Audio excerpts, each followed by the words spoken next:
mettre le Petit Prince en animation, c'est un vieux rêve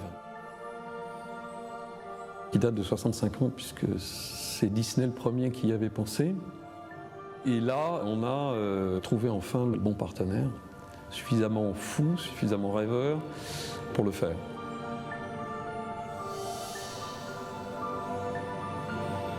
La série du Petit Prince, c'est 52 fois 26 minutes. C'est un autre voyage, une nouvelle aventure du Petit Prince qui, accompagné du renard, va s'éloigner de B612, sa planète d'origine, va laisser un regret sa rose pour aller sauver l'univers des méfaits du serpent.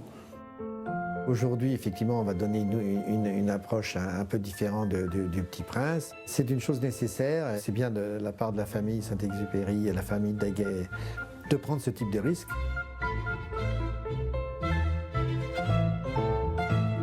Tu vas commencer à y réfléchir, tu as dit tiens ça fonctionne et tout. Tu peux avoir tes deux... Voilà, mes deux sources de lumière qui viendront quoi. On voit en volumétrie ce que ça donne. Ça n'aurait pas pu se faire avant dans la mesure où il n'y avait pas non plus, il y a des années, d'une part, les moyens techniques de faire des dessins de cette qualité-là, et il n'y avait pas non plus la culture.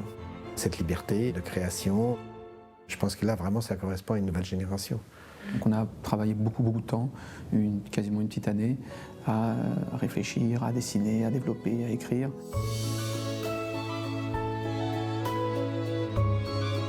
Comment on pouvait faire vivre le Petit Prince en animation, quelle était la manière d'adapter.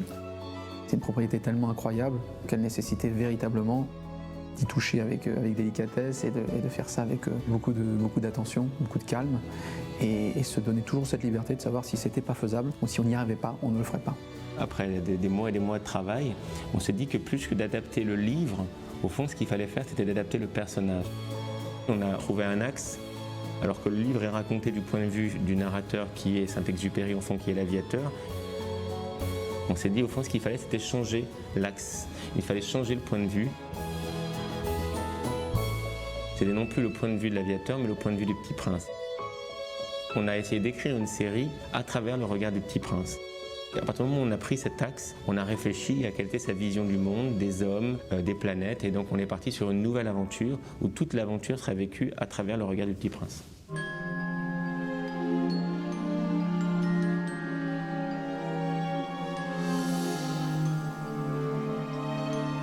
Saint-Exupéry avait fait dessiner un petit garçon blond, mais il avait mis juste un petit trait et 2 points noirs pour les yeux. Donc quelle couleur Dieu il a? Tout le monde a une réponse, bah ils sont marrons, ah bah ils sont bleus, ah bah ils sont ci, ah bah ils sont ça. Alors qu'en réalité ils n'ont pas de couleur, quoi. À partir du moment où on a décidé de le faire en volume, il est devenu hyper logique de s'éloigner de Saint-Exupéry, de l'amener vers le fait qu'il devienne un petit garçon réel, quoi. Mais les tout premiers dessins, j'ai fait vraiment des dessins extrêmement simples, dans une adaptation très 2D. Et donc on est parti de là et on a été jusqu'au dessin extrêmement réaliste. Là, j'ai poussé le côté adulte du Petit Prince. Là, le côté plus actuel, une influence qui est déjà plus japonaise, de personnages d'action. Bon, là, c'était une version vraiment beaucoup plus jeune. Là, on est vraiment dans l'enfant absolu, le petit blondinet qui a jamais fait de bêtises. Pour faire un compromis, j'ai fait ce dessin-là. Moi, ce que j'avais toujours en tête, c'était que quand on voit le Petit Prince, on voit à la fois la fraîcheur et la transparence et la pureté d'un flocon de neige, mais l'ardeur d'un soleil. Nous, on assume 100% nos références. Elles sont tellement inspirantes. Par exemple, le vêtement du Petit Prince dans lequel on voit les étoiles qui scintillent et la carte des étoiles qui bouge. C'est un petit clin d'œil que j'ai adoré à Jacques Demy dans Podane et dans lequel il y avait la robe couleur de temps, la robe couleur de lune, la robe couleur de soleil. On a fait beaucoup de travail de modélisation sur les objets, donc l'épée. Comme elle est faite de poussière d'étoiles, est-ce qu'elle allait être transparente? Est-ce qu'elle allait être plutôt opaque? On pousse énormément pour avoir beaucoup de modèles différents pour pouvoir choisir. On a même été jusqu'à modéliser les boutons. Le réalisateur peut dire ok, je fais un très gros plan là, donc il faut un maximum de détails. Recherche sur le regard, avec reflet dans l'œil ou pas.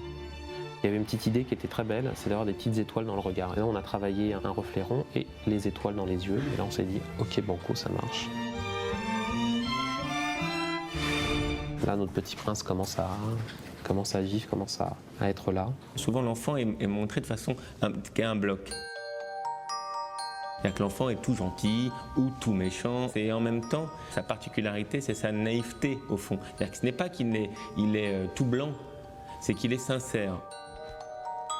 Après, il peut se tromper, il peut avoir des scrupules, il peut avoir de la culpabilité vis-à-vis de la rose.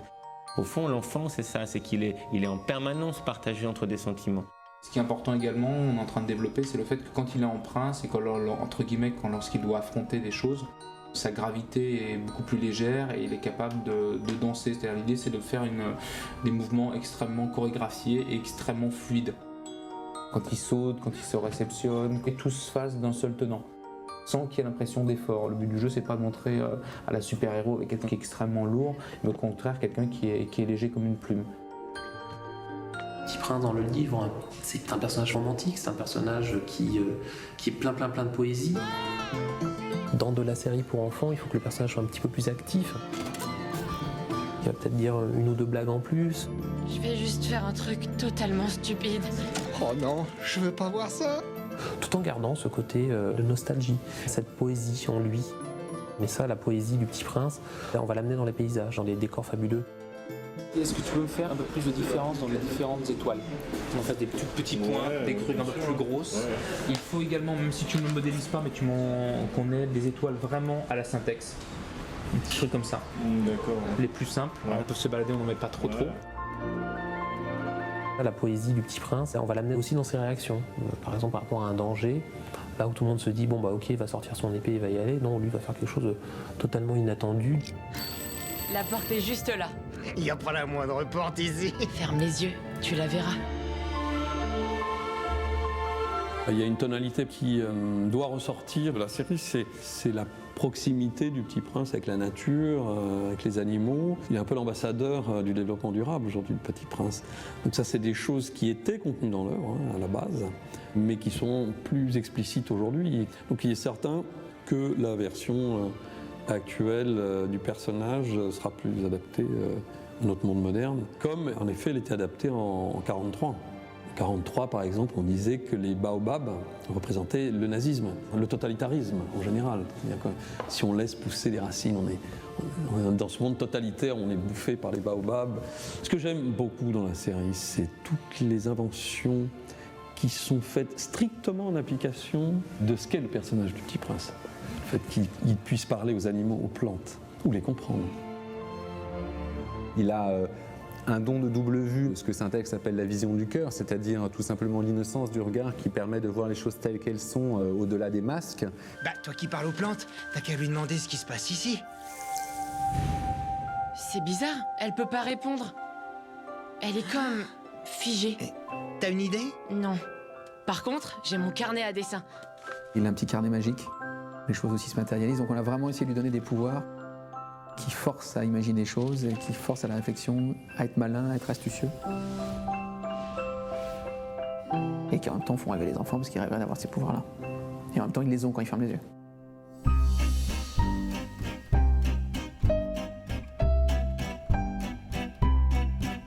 Le duo de la série, c'est le Petit Prince et le renard. Et donc, on a un personnage qui lui rend la monnaie, qui discute, qui dialogue, etc. Pourquoi c'est toujours à nous de régler les problèmes des autres? Renard, tu n'es qu'un râleur. Mais bon, je t'aime quand même.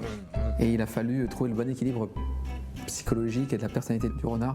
Là, il y a eu beaucoup de débats. Beaucoup de débats. Soit il était trop drôle, soit il était trop sérieux, soit il n'était pas assez moderne, soit trop moderne. Est-ce qu'il pouvait nous faire rire ou pas? Il y a toute la problématique de l'apprivoisement, qui sont des choses extrêmement importantes. Et il fallait trouver la bonne caractérisation. Et une fois qu'on a trouvé la caractérisation, arriver à trouver le dessin qui lui correspond. Cette feuille refuse vraiment de tomber. Boing. Le renard, il incarne le côté Boing, boing, boing. très enfantin du Petit Prince.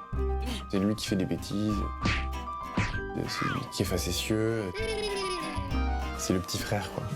Le fait qu'il soit facétieux, un air coquin, une queue en panache, mais quelque chose de très, très volatile, quoi.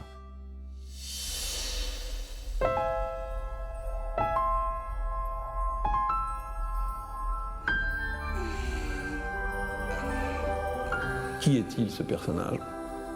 Pour moi, il est toutes les femmes. Je trouve qu'elle exprime la femme enfant, la femme amie, la femme maman, la femme sœur, toutes les femmes de Saint-Exupéry. L'univers de Saint-Exupéry La rose, elle est aussi comme dans le livre, c'est-à-dire qu'elle est, elle est belle, elle est capricieuse, mais elle est aussi fragile, elle est aussi unique. Elle représente ce qu'il a laissé derrière lui, c'est-à-dire sa planète, son monde, un monde rassurant. Le personnage de la rose, donc on a décidé de représenter vraiment un visage féminin au sein d'une rose, enchâssé dans des pétales. Ça, c'est toutes les recherches préliminaires. Donc on a fait des recherches également sur le globe.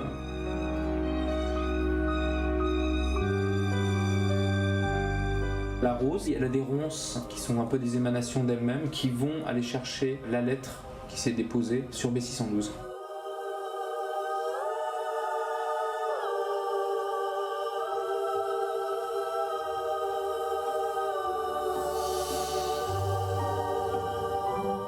C'est l'élément réel pour moi, finalement, le serpent. L'élément de la réalité, c'est celui qui fait que le monde ne tourne pas rond, quoi. C'était un personnage qui doit être très hypnotique. C'était les premiers dessins. Moi, j'avais pensé à deux formes, en fait. Une forme qui s'insinue dans la pièce, on le voit pas, il arrive. Et une forme où il est plutôt sympathique, plutôt rigolo, quoi. Et une forme où il se révèle au grand jour, où il révèle sa vraie nature. Utiliser ce personnage qui est très ambigu et très passionnant dans le livre, qui est le personnage du serpent, qui n'est pas une figure du mal habituelle, c'est un personnage qui se nourrit des mauvaises pensées des hommes. C'est-à-dire qui, comme un mauvais génie, va être un catalyseur qui va pousser les hommes à prendre des mauvaises décisions. C'est lui qui déclenche les catastrophes et en même temps il peut redevenir une petite chose. Donc ça, je pense que c'était vraiment dans le livre et j'aime bien qu'on exprime cette dimension dans la série. Occupez-vous de lui.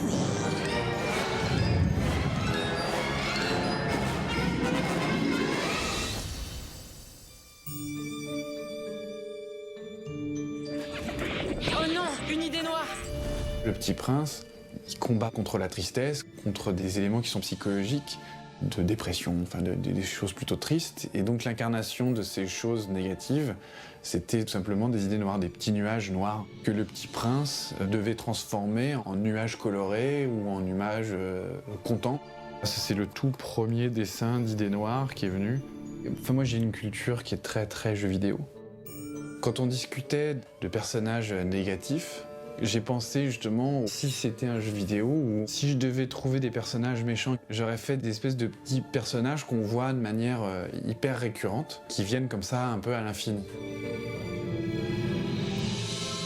Avec ces personnages qui sont ces idées noires. Et c'est aussi un voyage pour lui d'apprentissage, de découverte du monde, de lui, de sa relation d'amitié avec le renard. Donc on est dans cet apprentissage permanent et qui est aussi très fort dans l'œuvre. Ce qu'on voulait, c'était de garder un Petit Prince qui ait à la fois une liberté, à la fois du courage, mais en même temps de l'insouciance, parfois qu'il soit maladroit, parfois qu'il aille trop loin, parfois qu'il se mette en danger, parce que justement c'est un enfant. Le Petit Prince, c'est quelqu'un qui regarde les choses avec un cœur d'enfant, sur un monde actuel ou un monde réel ou un monde imaginaire, et qui voilà, c'est avec lui qu'on découvre des choses, et c'est plutôt l'univers qui vient à soi et qui inspire et qui fait aussi poser des questions. C'est surtout un grand voyage merveilleux qui est une odyssée à hauteur d'enfant qui sera assez étonnante. On va essayer de les surprendre, de les faire rire. À travers ce projet, on a l'ambition justement de rendre le Petit Prince aux enfants. Le Petit Prince de 43, il est encore là en 2009, il sera là encore en 2050 et quand je serai pas là, il sera encore là. Donc le Petit Prince restera le Petit Prince.